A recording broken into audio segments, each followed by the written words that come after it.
So hello guys, അപ്പോൾ നമ്മുടെ ഇന്നത്തെ വീഡിയോ എന്താണെന്ന് വെച്ച് കഴിഞ്ഞാൽ ഞാൻ കുറച്ച് മുമ്പ് ഒരു വീഡിയോ ഇട്ടിട്ടുണ്ടായിരുന്നു. അപ്പോൾ അതായത് നമ്മുടെ ഈ ഒരു സെൽഫി സ്റ്റിക്കിൻ്റെ വീഡിയോ. അപ്പം അതിൽ ഞാൻ പറഞ്ഞിട്ടുണ്ടായിരുന്നത് എങ്ങനെ പെയർ ചെയ്യേണ്ടതെന്ന് ഞാൻ കാണിച്ചു തരാമെന്ന്. അപ്പോൾ നമ്മളിത് എങ്ങനെ പെയർ ചെയ്യുന്നതെന്നുള്ള ഒരു ട്യൂട്ടോറിയലാണ്. അപ്പം ഫസ്റ്റ് എന്ത് ഞങ്ങളിത് നീട്ടി വെക്കണം, ചെറുതായിട്ട് നീട്ടി വെച്ചിട്ട് എടുക്കണം. ഇത് കണ്ട, അപ്പോൾ ഞാനിത് അൺപെയർ ചെയ്തതിൻ്റെ ലൈറ്റാണ് ഇതിൻ്റെ. നിങ്ങൾ ഈ ലൈറ്റിൽ ഇങ്ങനെ ഇവിടെ സംഭവം ഇവിടെ നെക്കി പിടിക്കുമ്പോൾ കണ്ട, അതിങ്ങനെ ലൈറ്റ് കത്തും. ഞാനത് അൺപെയർ ചെയ്തതിൻ്റെ ലൈറ്റ് ആട്ടോ നേരത്തെ കാണിക്കുന്നത്, നിങ്ങൾക്ക് കാണിക്കത്തില്ല.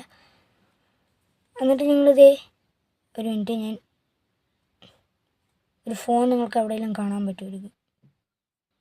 കേസ് ഇപ്പോൾ നിങ്ങൾക്കൊരു ഫോൺ കാണാൻ പറ്റും. ഓക്കെ, എന്നെ കാണാൻ പറ്റുമായിരിക്കും. കേസ് നിങ്ങൾ ഫസ്റ്റ് തന്നെ ഇതേ ഈ ബ്ലൂടൂത്ത് എടുക്കുക, ബ്ലൂടൂത്ത് ഓൺ ആക്കുക. എന്തുകൊണ്ട് റീഫ്രഷ് ആവുന്ന കാണാൻ പറ്റും. അന്നേരം നിങ്ങൾ ഈ സാധനത്തിൽ റീഫ്രഷ് ആക്കുമ്പോൾ തന്നെ നിങ്ങൾ നെക്കി പിടിക്കണം. എന്നിട്ട് നിങ്ങൾക്ക് ഇവിടെ സെൽഫിന്ന് കാണാൻ പറ്റും. അപ്പോൾ സെൽഫിയിൽ നിൽക്കണം, പെയറാവും. പെയറെന്ന് കൊടുക്കുക. ഓക്കെ, കണക്റ്റായി. അപ്പോൾ നമുക്കിത് കണക്റ്റായെന്ന് അറിയാനായിട്ട് ഇതേ ഇപ്പോൾ ഒരു ഫോൺ എടുക്കണം. ഫോൺ എടുത്തിട്ട് തിരിച്ചു വെക്കണം. ഇതേ കാണാൻ പറ്റുമായിരിക്കും ഞാനിപ്പോൾ റെക്കോർഡ് ചെയ്യുന്നത്.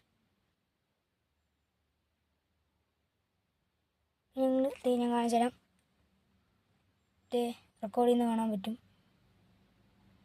ഇപ്പം ഞാനിവിടെ നിങ്ങൾക്കിവിടെ കാണാൻ പറ്റുമല്ലോ.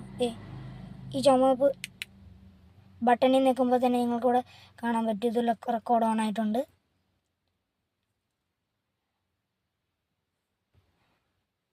ഓക്കെ, അപ്പോൾ ഇതിനകത്തൊന്നും കൂടെ നിൽക്കുമ്പോഴാണെങ്കിൽ റെക്കോർഡ് ഓഫായിട്ടുണ്ട്. ഓക്കെ, അപ്പോൾ ഗൈസ്, അപ്പോൾ ഇന്നത്തെ വീഡിയോ ഇത്രേ ഉള്ളൂ. ഇനി ഇതേപോലത്തെ ട്യൂട്ടോറിയൽ വീഡിയോ വേണമെങ്കിൽ കമൻറ്റ് ചെയ്യുക. അപ്പം ബൈ ഗൈസ്.